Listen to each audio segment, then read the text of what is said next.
Barakallahu fiik, kita lanjutkan yaitu bab ketiga setelah kita membahas tentang kemarin yaitu 2 bab. Yang pertama adalah waqaf pada huruf hamzah pada riwayat Imam Hamzah dan Imam Hisham yang apabila hamzah berharokat dan sebelumnya adalah sukun ya, dan hamzah berharokat yang sebelumnya adalah berharokat. Itu adalah pembahasan kemarin. Nah, pada kali ini kita akan membahas tentang waqaf pada huruf hamzah yang bab akhir, yaitu tentang kaidah hamzah di tengah karena huruf zawaid gitu ya. Huruf tambahan zawaid itu. Dan bacaan ismam dan raum pada saat waqaf di akhir kata tentunya. Ini ada di Matan Syatibiyah bait 247 sampai 254. Yang akan kita bahas pertama adalah kaidah hamzah di tengah karena huruf zawaid ya ini. Yaitu satu, pada pembahasan lalu Imam Hamzah muwaqaf dengan menghadzaf huruf hamzah jika berdiri sendiri. Contohnya di sini lebih mudah yaitu yaqra'una. Maka kalau dia menjadi yaqrauna, bacanya seperti itu ya. Pada pembahasan kali ini apabila huruf hamzahnya berdiri sendiri dan dhammah dan sebelumnya kasroh, ya contohnya di sini mustahziun ya. Contohnya adalah mustahziun. Ya, di situ zi-nya kasroh gitu ya. Lalu setelahnya adalah wawu ya, itu wawu ya. Maka hamzah dihilangkan. Hamzahnya dihilangkan, yang tadinya ziun menjadi zun gitu. Dan didomah zi-nya gitu. Karena setelahnya ada wawu. Seperti itu ya. Lalu nomor 2, bila hamzah di awal tapi ada penambahan huruf zawaid. Ini ya, ini kan asalnya antum.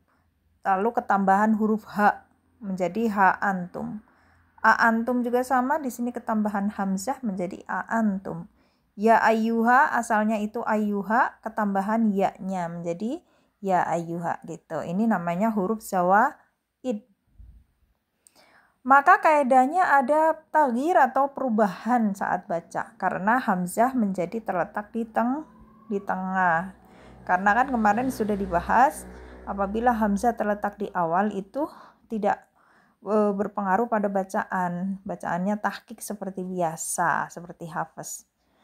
Tapi kalau hamzahnya terletak di tengah atau di akhir kata, itulah yang ribetnya di sini di dalam ilmu qiraat karena ada taghyir atau perubahan. Maka kita lihat di sini, maka ada 2 wajah baca, yaitu bisa tahqiq seperti Imam Hafaz, dibaca biasa ha antum, a antum, sa asrifu, ya ayyuha gitu ya. La antum, ka annahum, itu tahqiq namanya, dibaca sesuai tulisannya. Lalu nomor 2, mutlaqut taghyir, yaitu ada perubahan, yaitu ada kalanya tashil, ada kalanya ibdal. Tergantung kaidah yang berlaku pada kata tersebut. Karena kita sudah membahas kemarin ada bagaimana keadaan saat dibaca tashil, saat dibaca ibdal gitu ya. Pada pembahasan sebelumnya yaitu kaidah hamzah di tengah kata. Contoh pada kata sa'asrifu. Kalau diwaqaf bisa jadi tashil bacanya. Menjadi sa'asrifu, bukan sa'asrifu lagi tapi sa'as ya.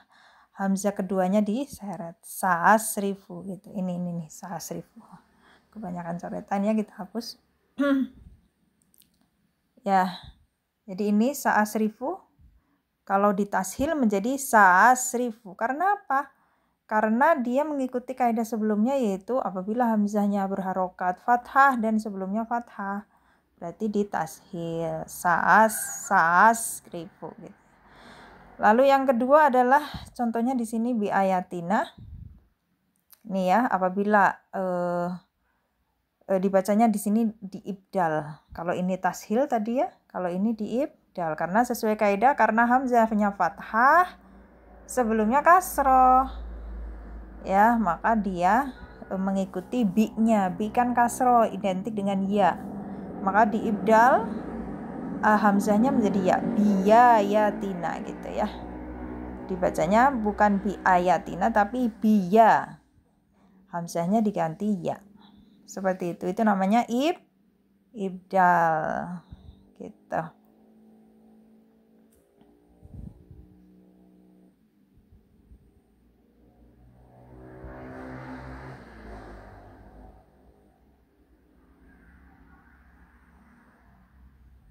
Nah, sekarang kita akan bahas berikutnya adalah yang tadi ya, kiaskan dengan kata-kata yang lain ya, seperti itu. Lalu ke 10 huruf zawaid tersebut seperti yang di tabel tersebut ya. Ada tadi ha, ada ya, ada hamzah, ya ada lam, ya. Itu 10 hurufnya. Sebenarnya untuk kaidah ini bisa kita selamat ya, biasanya kita selamat dalam membacanya karena kita mengira hamzah memang di tengah kata gitu. Jadi kita nggak mikirin ada huruf zawaid di situ. Yang penting hamzahnya di tengah gitu. Yang penting hafal kaidah umumnya yang sudah kita bahas 2 bab sebelumnya. Itu yaitu tentang dibaca dengan tashil ataukah ibdal gitu kan. Nah, sekarang pembahasan yang B adalah wajah baca waqaf huruf hamzah dengan ismam dan raum ya. Ya, bagaimana kaidahnya kalau dibaca ismam dan raum? Ada di bait 250. Imam Hamzah punya wajah tambahan dari segi melihat harokat akhir kata, yaitu dibaca ismam ataupun boleh dibaca raum. Jika harokatnya dhammah, maka boleh dibaca ismam maupun raum. Tapi jika kasroh, hanya boleh dibaca raum. Dan saat hukum hamzah tersebut diibdal,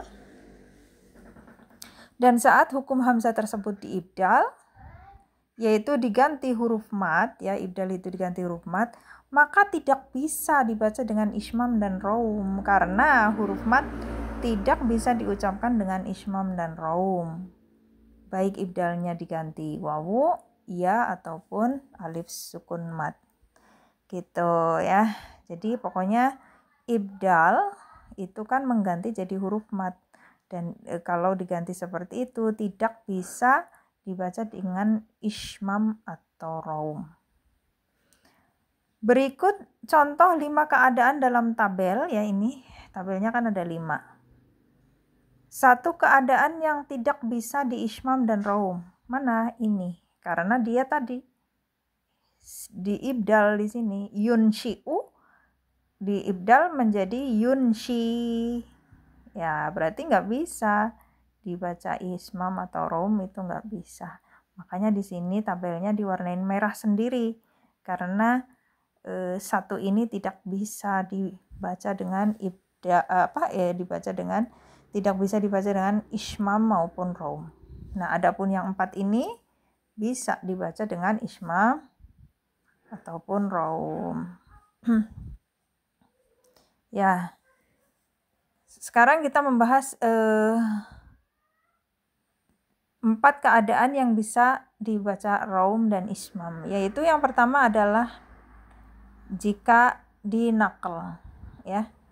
Pada kata dif'un kita nakal itu kan memindah harokat hamzahnya ke fa di situ menjadi difun, hamzahnya hilang, itu nakal ya. Maka kalau kita ismam dan raum bisa karena belakangnya dhammah ya, dhammah tain. Dhammah tainnya kita ganti dhammah karena kita mau baca raum atau ismam, karena raum dan ismam tidak bisa dibaca dengan tanwin. Jadi bacanya tifu gitu ya. Fu-nya kecil sepertiga harokat. Kalau ismam ya dimonyongin gitu kan. Ya, itu adalah yang pertama yang bisa dibaca ismam dan raum. Saya hapus dulu. Kita ke sini.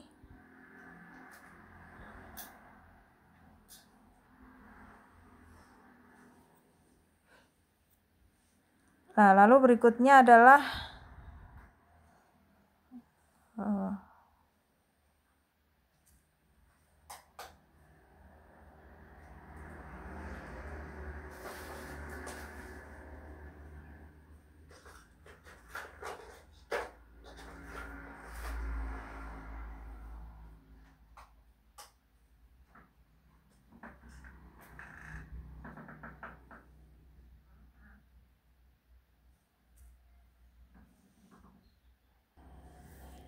ya kita lanjutkan, yaitu nomor 2 ya.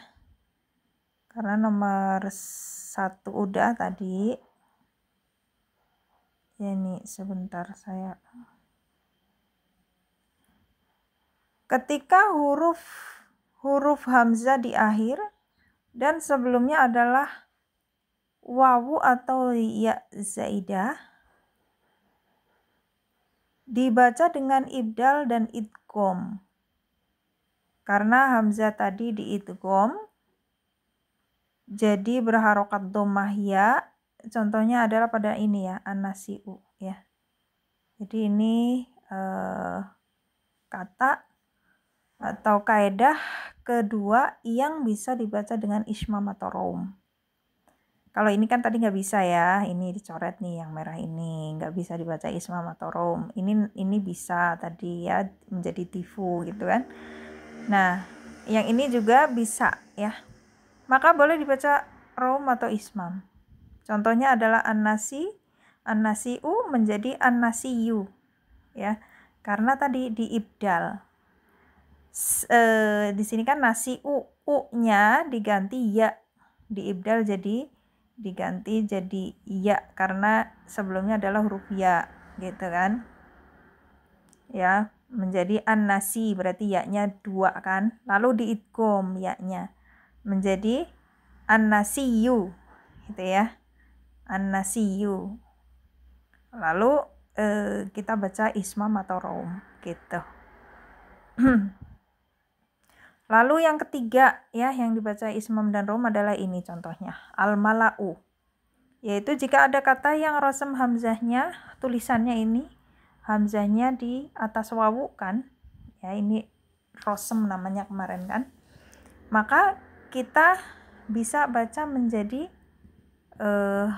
al-malawu gitu kan. Karena hamzahnya kita ganti wawu di situ sesuai dengan rosem atau tulisannya.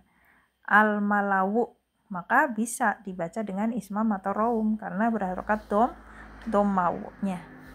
Yang keempat, rosem hamzah ya ini, yang keempat ini rosem hamzah yang tertulis di atas ya atau wawu menurut madhab al-Akhfashi ya. Di sini lu'luwi gitu ya. Maka di situ rosemnya di situ wawu gitu kan, di atas di atas hamzah ini kan wawu, maka kita bacanya menjadi lu'luwi karena sesuai dengan rosemnya itu wawu di sini. Ya, kalau yubedi'u di sini menjadi yubediyu. Berarti bisa dibaca ismam atau raum ya, seperti itu ya. Kita lanjutkan yaitu bait 252. Yaitu ya dan wawu asli selalu bertempat pada ain fiilnya. Ain fiil fa'ala berarti letaknya di tengah gitu ya. Ya atau wawunya. Kita lihat di sini apabila hamzah di akhir yang sebelumnya wawu atau ya asli ya. Ya atau wawunya di tengah kata gitu. Maka ada 2 wajah, yaitu menurut kaidah sebelumnya dibaca naql. Ya, contohnya di sini adalah su'un ya. Su'un kalau dinaql menjadi suwun gitu kan. Ya, menjadi suwun. Di sini nomor 1 itu naql ini. Ya, menjadi suwun yang asalnya adalah kata sa'a gitu kan. Sa'a itu fi'il madinya gitu kan. Nah, ini yang pertama, yaitu dibaca naql. Tapi wajah kedua bisa dibaca ibdal lalu diidghamkan, yaitu menjadi suwun. Ya, tadi kan diibdal ya, hamzahnya menjadi wawu menjadi suwun. Nah, lalu diidgham ya, ditasydid menjadi suwun gitu. Kalau waqaf tentunya menjadi su gitu ya. Seperti itu. Contoh-contoh kata di tabel tersebut semuanya sama kaidahnya ya. Contohnya adalah syai'un, di sini menjadi syai'u gitu kan. Menjadi syai'un lalu diidgham menjadi syai'un gitu. Ini juga ya, siat menjadi siat ya. Saat dinakal menjadi siat. Lalu kalau di ibdal dan idgham menjadi siyat. Gitu ya. Ada wajah tambahan pada kaidah ini, yaitu 1. Apabila hamzah di akhir sebelumnya huruf berharokat, maka dibaca 2 wajah, yaitu di ibdal. Contohnya adalah yabda'u di sini. Maka di tadi di ibdal menjadi yabda gitu ya. U-nya diganti ibdal alif sukun, alif mat gitu ya. Menjadi yabda. Kalau yubdi'u menjadi yubdi gitu kan. Nah, yang kedua adalah tashil biraum. Ya, tashil berarti yabda'u di sini. Yabda'u maka u-nya jadi tashil, yabda'u gitu kan. Terus raum, udah tashil plus raum. Ya, jadi raum itu masuknya ke tashil. Kalau ibdal nggak bisa ya di raum gitu. Ya, jadi yabda'u u-nya kecil bacanya karena dia raum ya, sepertiga harokat. Yabda'u ya, tashil biraum namanya. Gitu ya. U dibaca tashil biraum. Lalu hamzah akhir ya. Hamzah di akhir sebelumnya alif, maka boleh dibaca dengan 2 cara ya, yaitu cara yang pertama adalah salah satu ibdal ya. Sebenarnya ini udah 3 wajah, 3 cara ya. 2, 4, 6 harokat itu kan 3 cara. Cuman yang ditekankan di sini adalah poin 2, 4, 6 ini digabung jadi 1 menjadi salah satu ibdal ya gitu. Contohnya adalah yasha. Di situ kan bisa dibaca 2, 4 atau 6 harokat ya di ibdalnya. Menjadi yasha, yasha, yasha 6 gitu. Seperti itu ya. Lalu kita lanjutkan. Tadi sampai mana tadi ya? Ya, kita lanjutkan yaitu tadi yasha sudah ya kita bahas. Sekarang berikutnya adalah